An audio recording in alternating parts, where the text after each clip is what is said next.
आदाब नाजरीन, रंग तरंग में आप सभी का खैर मकदम है। रंग तरंग में हमेशा ही हम आपके लिए लेकर आते हैं कुछ खास, और इस बार भी हमारे पास एक बेहद खास पेशकश। तो आइए आपको लेकर चलते हैं राजधानी दिल्ली के भारत मंडपम, जहां पर जारी है यूनेस्को की वर्ल्ड हेरिटेज कमेटी का 46वां इजलास। इस इजलास का जायजा लिया हमारी नामानिगार जया सिन्हा ने। यूनेस्को ने हमेशा यही कोशिश की है कि इस दुनिया को एक बेहतर दुनिया में तब्दील किया जाए, हमारी सकाफत, हमारी रिवायतें और हमारी तहजीब को तहफ़्फ़ुज़ दिया जाए। तो चलिए जानते हैं कि इस बार इजलास में क्या है खास।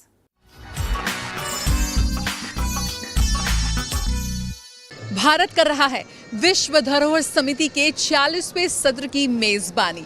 ये पहला अवसर है जब भारत की मेजबानी कर रहा है और इसके चलते करीब 150 देशों से अधिक 2000 से अधिक राष्ट्रीय और अंतर्राष्ट्रीय प्रतिभागी इसमें हिस्सा ले रहे हैं।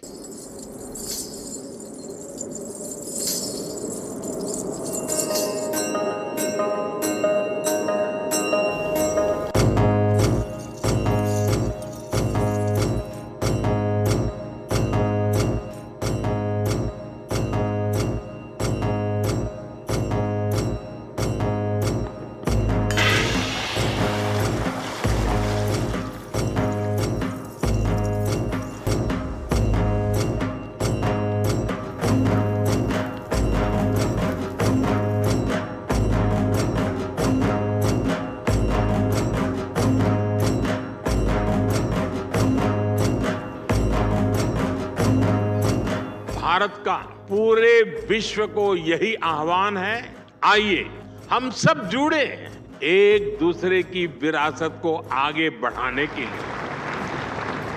भारत का तो विजन है विकास भी, विरासत भी।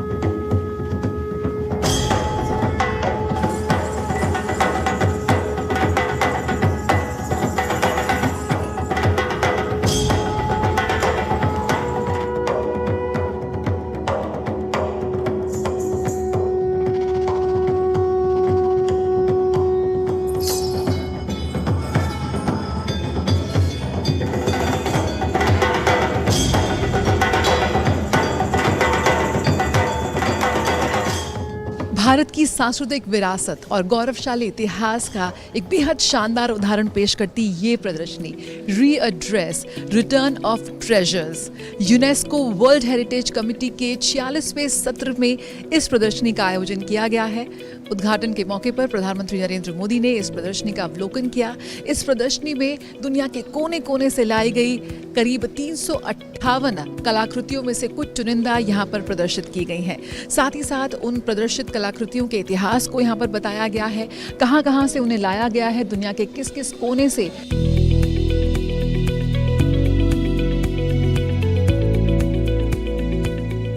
आप यहाँ पे देख सकते हैं ब्रह्मा ब्राह्मणी या 11वीं और 12वीं शताब्दी के गुजरात में संगमरमर से बनी इस कलाकृति को, इस प्रतिमा को यहाँ पर प्रदर्शित किया गया है और इसे 2017 में यूनाइटेड किंगडम से वापस लाया गया था।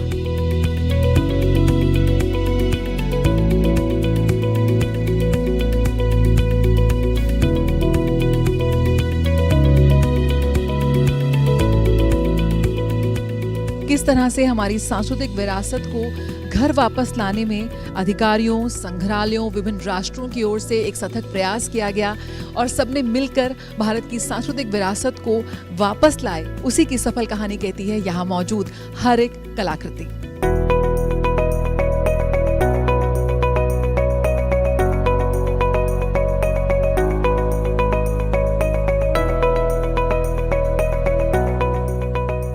पुरावशेष बाजार यानी कि एंटीक्स मार्केट में भारत की प्राचीन वस्तुओं की भारी मांग के चलते देश के पुरातात्विक धरोहरों को कड़ी क्षति पहुंची है। आजादी से पहले और उसके बाद के युग में भारत की कई प्राचीन और महान वस्तुएं अवैध तस्करी के माध्यम से दुनिया भर के संग्रहालयों में, दीर्घाओं में और प्राइवेट आर्ट गैलरीज में पहुंच गई और उन सभी को वापस घर लाने के प्रयास लगातार जारी हैं। आप इस वक्त देख सकते हैं ये बेहद शानदार प्रतिमा इस वक्त वर्शिपर्स ऑफ बुद्धा इसे नाम दिया गया है। 3वीं शताब्दी के युग में आंध्र प्रदेश के चूना पत्थर से बनी गई ये मूर्ति 2016 में इसे ऑस्ट्रेलिया से प्रत्यावर्तित किया गया है। तो वहीं यहाँ पर आप देख सकते हैं कालियामर्दन 10वीं और 11वीं शताब्दी के चोला साम्राज्य की कहानी कहती है। 2024 में थाईलैंड से इसको प्रत्यावर्तित किया गया है। सबसे जो हालिया जो सफलता यहाँ पर हासिल की है भारत ने, वो इस मूर्ति के साथ की है, जहाँ कालियामर्दन, और आप देख सकते हैं कितनी खूबसूरत है ये इसकी बनावट, इसकी रचना।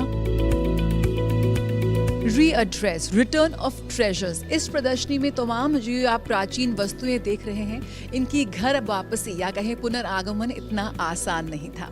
किस तरह से इस पूरी प्रक्रिया को अंजाम दिया गया और इस प्रदर्शनी में क्या कुछ खास है, ये बताने के लिए इस वक्त हमारे साथ हैं डॉक्टर अरविंद, निदेशक एंटिक्विटी एएसआई। बहुत स्वागत है आपका मैम डीडी न्यूज़ में। सबसे पहले आपसे जानना चाहेंगे इस प्रदर्शनी में सबसे खास बात क्या है, और 358 के करीब एंटिक्विटीज़ वापस लाई गई हैं, उनसे कुछ चुनिंदा को यहाँ पर प्रदर्शित किया गया है। उद्घाटन समारोह के दिन प्रधानमंत्री नरेंद्र मोदी ने भी इस प्रदर्शनी का अवलोकन रहा। किस तरह से इस पूरी प्रदर्शनी को एकजुट करने का, यहाँ पर लगाने का आपका जो पूरी प्रक्रिया है? अभी तक हम लोग 1976 से 1976 से 358 ऐसे पुरावशेष अपने घर वापस लेकर आए हैं और उन्हें अलग अलग म्यूजियम और उनके जो जगह है वहाँ पर हमने उनको रखा है। इसमें हमारे माननीय प्रधानमंत्री जी का बहुत ही बड़ा योगदान है, क्योंकि 1976 से लेकर 1913 तक हमारे पास सिर्फ 13 ऐसे पुरावशेष हम ला पाए थे। 2014 से लेकर और अभी वर्तमान तक हम लोग 345 ऐसे पुरावशेष अपने यहाँ लेकर आए हैं और लगभग इतने ही अभी हमारे आने की तैयारी में है।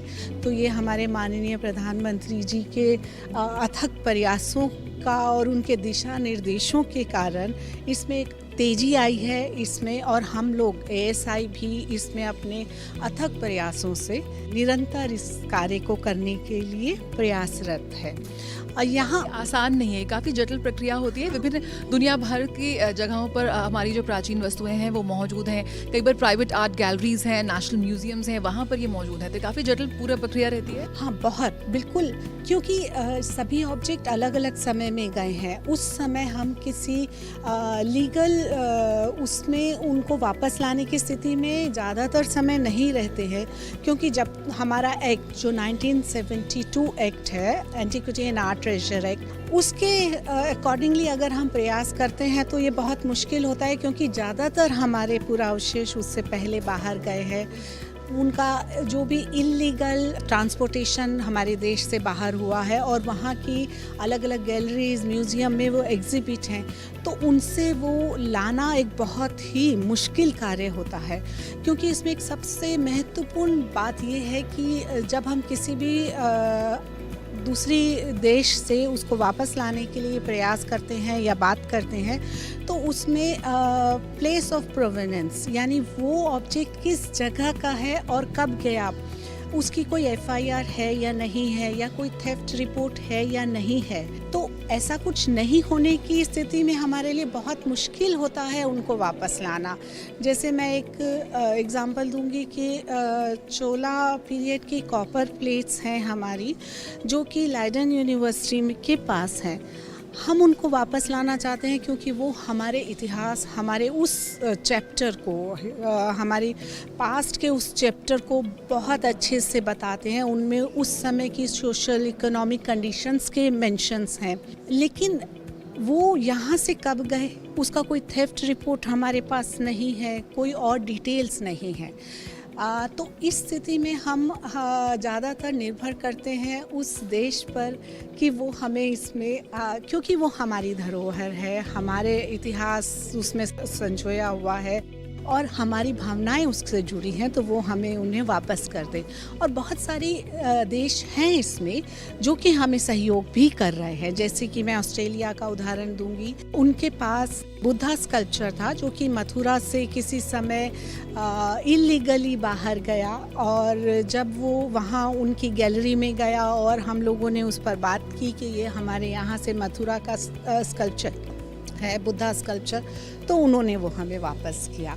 ऐसे ही पैरेट लेडी जो कि यहाँ एग्जिबिट है, वो भी कनाडा ने हमें सहर्ष वापस किया। और यहाँ जितने ऑब्जेक्ट हैं सबके साथ एक एक कहानी जुड़ी हुई है। जैसे महिषासुर मर्दिनी है, वो कभी जम्मू में पुलवामा में से चोरी हुई थी, उसकी FIR हुई, उसके बाद हमें पता चला कि वो एक एग्जीबिशन में गई है और सेल में है। हमने प्रयास किया और हम उसे वापस लेकर आए।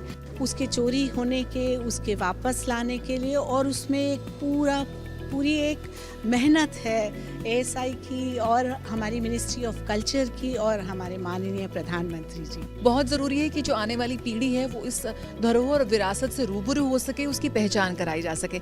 इसके तहत भी प्रयास किए जाते हैं कि इनका प्रदर्शनी हो, युवा पीढ़ी, आज के युवा इनको जाने और भारत के गौरवशाली इतिहास से रूबरू हो। ये बहुत ज़रूरी है कि हमारी युवा पीढ़ी को इसके बारे में जानकारी मिले।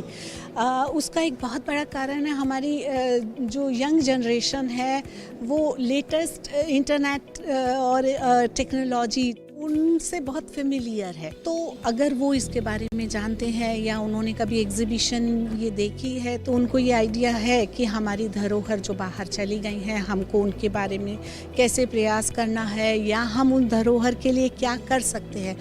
और ये वर्ल्ड हेरिटेज कमेटी की मीटिंग है, तो इसमें बहुत सारे देशों के लोग आ रहे हैं, तो ये उनके साथ साझा करना बहुत ही अच्छा प्रयास है, जो कि हमने कोशिश की कि हम इसके बारे में उनसे बात करें, और ताकि जब वहाँ से हम ऑब्जेक्ट लाएं तो वो एक अंडरस्टैंडिंग पहले से हो हमारे बीच में। वस्तुओं को वापस घर लाने में, उनके लौटाने में रचनात्मक बातचीत में संलग्न होना एक बेहद कठिन कार्य था, जिसमें राष्ट्रीय और अंतर्राष्ट्रीय स्तर पर विभिन्न कानूनी, नैतिक, आर्थिक और सामाजिक सांस्कृतिक निकायों की भागीदारी बेहद अहम रही। आप देख सकते हैं बेहद शानदार ये प्राचीन मूर्ति उमा महेश्वर की, जो 11वीं शताब्दी के भारतीय इतिहास को दर्शाती है, और पत्थर से इसे बनाया गया और अमेरिका में 2021 में इसको अमेरिका से वापस भारत लाया गया। यानी कि भारत ने विधायी और अन्य माध्यमों से सांस्कृतिक वस्तुओं की अवैध तस्करी को रोकने और कम करने में अहम भूमिका यहाँ पर निभाई है, और लगातार ये प्रयास जारी है। और अभी भी कोशिश की जा रही है कि अभी भी दुनिया के कोने कोने में जो भारत की प्राचीन वस्तुएं अभी भी मौजूद हैं, वो वापस घर आए, अपने देश वापस लौटें।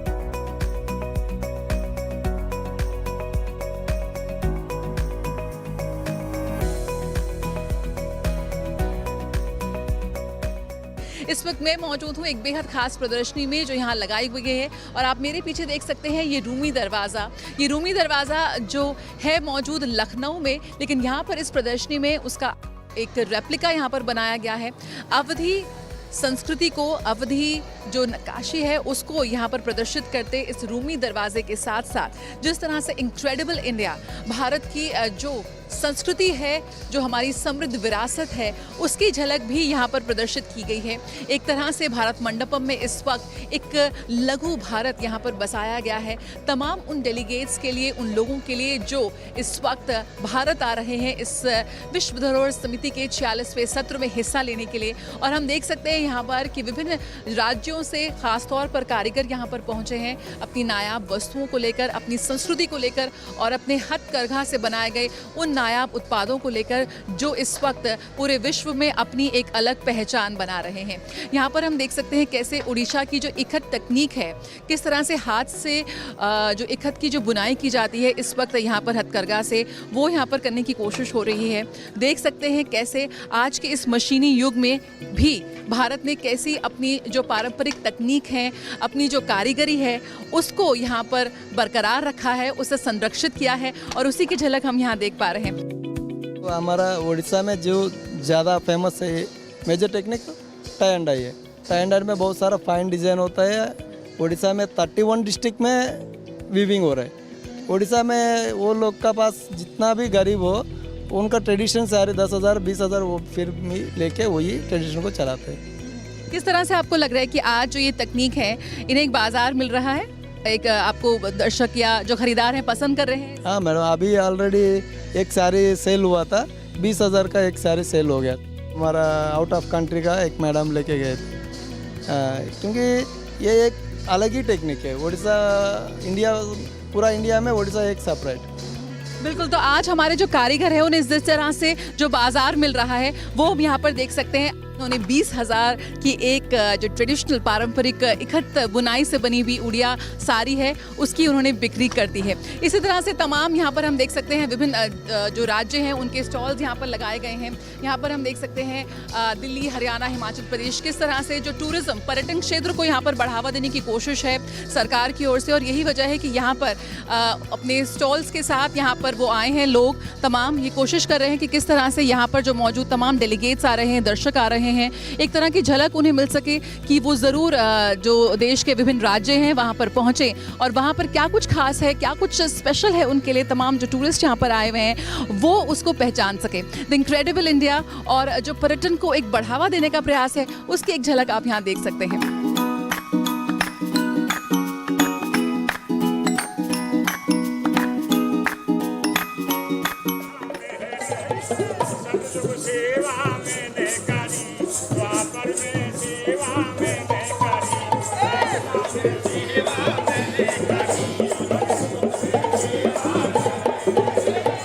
जो तमाम यहाँ लोग आ रहे हैं खास तौर पर उन्हें एक टोस्ट ऑफ इंडिया, भारत के रंग, भारत की संस्कृति का एक उन्हें एक झलक मिल सके, कोशिश है इस प्रदर्शनी के जरिए। साथ ही जो भारत के जो विभिन्न आर्ट क्राफ्ट्स हैं, जो हैंडीक्राफ्ट्स हैं, उनको भी यहाँ प्रदर्शित किया गया है। आप यहाँ देख सकते हैं किस तरह से झारखंड की जो जूट ज्वेलरी वो यहाँ पर प्रदर्शित की गई है। यहाँ पर खास तौर पर हाथ से बनाई हुई जो गहने हैं, जूट से बने हुए, इतना बारीक ये काम है। जूट ज्वेलरी नेचुरल फाइबर है, गोल्डन फाइबर इसे कहा जाता है और उस सुनहरे रेशे से यहाँ पर की गई है ये कारीगरी। ये भी बहुत अमेजिंग स्टॉल है। उत्तर प्रदेश से हॉर्न एंड बोन क्राविंग है। ये जो है जो मरऊ सींग होते हैं ना भैंस के, उनको लाया जाता है, फिर उसको फिनिश किया जाता है। उसको धोने के बाद में फिर अपने मटेरियल में डाल के फिर उसको अच्छे से फिनिश करके जब ये ऐसी आइटमें बनाई जाती हैं और उसकी विदेशों में ज़्यादा डिमांड होती है। जब हमारे बुज़ुर्ग होते थे वो होन की कंघी बनाते थे, तो होन की कंघी बनाते बनाते फिर धीरे धीरे जैसे टेक्नोलॉजी बढ़ती रही उसके हिसाब से वो अलग अलग डिमांड बढ़ाते रहे। छोटी चीज़ें बनती थी, अब बड़ी बड़ी चीज़ें बनने लगी, टेबल बनने लगी। हर चीज़ में इन्वॉल्व होता है ज़्यादातर हॉर्न और बोन। जैसे कि आप देख रहे हैं इसके अंदर जो है हमारा कारीगर जो है काम कर रहा है, तो वो जो है सारी चीज़ें बना बना के इसके अंदर दिखाता है। चम्मच हो गए, आपका स्पून हो गया, बहुत सारी ऐसी आइटम हैं जो यूजेबल आइटम है ज़्यादातर, और ज़्यादातर फॉरनर्स ही जो है इसको डिमांड में लेते हैं। यहाँ पर भी इंडिया में भी लेते हैं जो लोग पसंद करते हैं।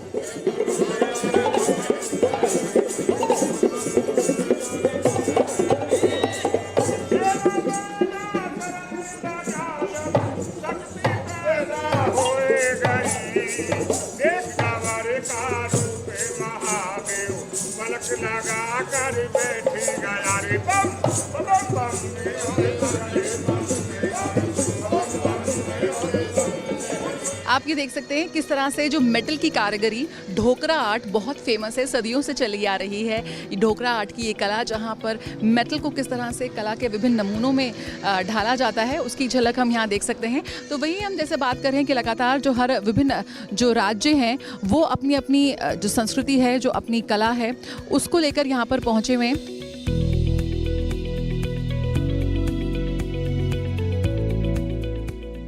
मधुबनी पेंटिंग जो कि बहुत ही सदियों से चली आ रही है, काफ़ी लोकप्रिय है। यहाँ पर लाइव आप डेमो भी हुआ जा रहा है कैसे यहाँ पर मधुबनी पेंटिंग की जा रही है। थोड़ा बताइए अपने इस आर्ट के बारे में। साथ ही यहाँ पर भारत मेज़बानी कर रहा है विश्व धरोहर समिति के 40वें सत्र की, जिसके तहत आप यहाँ पर आई हुई हैं, तो क्या अनुभव है आपका? इस तरह का तो मेरा मतलब इतने बड़े पैमाने पे ये मेरा पहला अनुभव है। मधुबनी पेंटिंग आज की नहीं, एक तो ध्यान रखें तो ये तो बहुत दिनों रामायण की प्रथा से ये इसकी जो है कला ये वहाँ से ये आ रही है। और ये सिर्फ एक पेंटिंग ही नहीं है, हम मधुबनी वालों के लिए ये एक सिर्फ कला, एक धरोहर उसके रूप में पहले देखी जा रही थी, पहले इसको रखा जाता था। लेकिन अब के परिवेश में ये हमारे रोज़गार का एक ऐसा साधन है जिसके तहत महिलाएं ही नहीं, युवाएं भी इस आर्ट को सीख के अपने घर को चला रहे, अपनी परिवार चला रहे, अपने बच्चों को पढ़ा पा रहे। और उसके साथ साथ मधुबनी की ये बहुत बड़ी धरोहर है जिसको कि विरासत के रूप में पूरे विश्व में फैला रहे हैं। तो हमारे लिए बहुत ही गौरव की बात है कि आज मधुबनी पेंटिंग को लेके हम इस मंच पे उपस्थित हैं, इस 200 देशों के लोगों को अपने आर्ट, अपनी कला को दिखाने के लिए। तो ये हमारे लिए बहुत सम्मान का, हम प्राउड फील करते हैं कि हम मधुबनी के पार्ट हैं और हम मधुबनी पेंटिंग के आर्टिस्ट हैं, जिससे कि हमें अपने पूरे बिहार को इसको सम्मानित करने का, बिहार को सम्मान दिलाने का मौका हमें मिला गया है।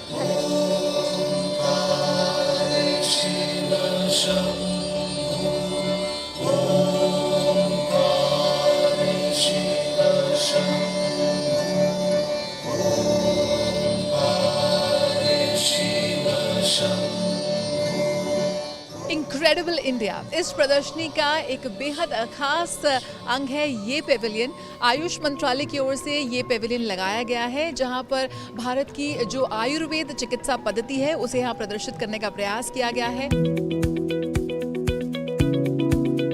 जो हमारी पारंपरिक चिकित्सा पद्धति है किस तरह से वो जन जन तक पहुंचे, ये कोशिश की जा रही है।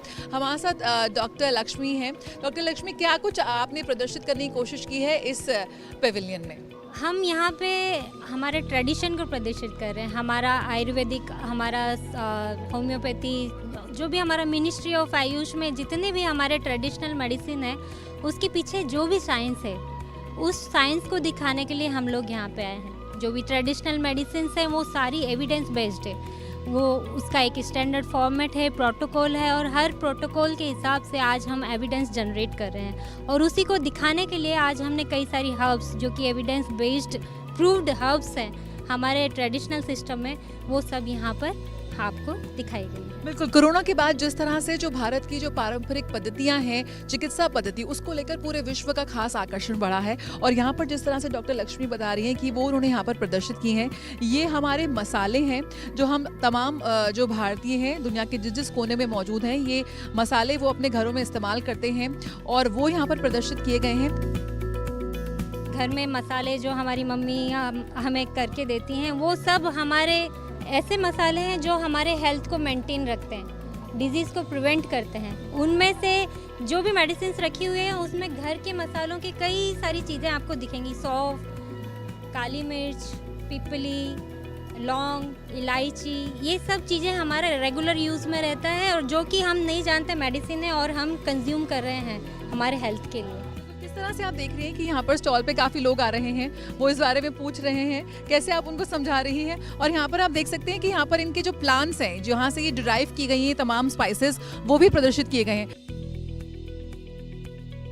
हम लोग बता रहे हैं कि ये सारे प्लांट्स जो हमारे ट्रेडिशनल यूज़ में हमारे आसपास के एनवायरनमेंट में हैं, यही सारी चीज़ें हम लोग हमारे डिजीज़ को प्रिवेंट करने के लिए और क्योर करने के लिए दोनों तरफ से हम यूज़ कर सकते हैं। और ये हमारे आसपास की ही सारी चीज़ें हैं जो कि हम मेडिसिन में यूज़ कर रहे हैं और ट्रेडिशनली यूज़ कर रहे हैं और एविडेंस जनरेट कर रहे हैं। बिल्कुल आम जिंदगी में, अपनी दौड़ भाग भरी जिंदगी में कैसे हम आयुर्वेद को अपना सकते हैं, कैसे जो हमारी पारंपरिक चिकित्सा पद्धति हैं उनको अपना सकते हैं, यहाँ पर वो प्रदर्शित करने की कोशिश की है। अश्वगंधा आप देख सकते हैं, शतावरी, ये तमाम वो हर्ब्स हैं, ये तमाम वो मेडिसिनल प्लांट्स हैं जो आजकल काफ़ी लोकप्रिय हो रही हैं।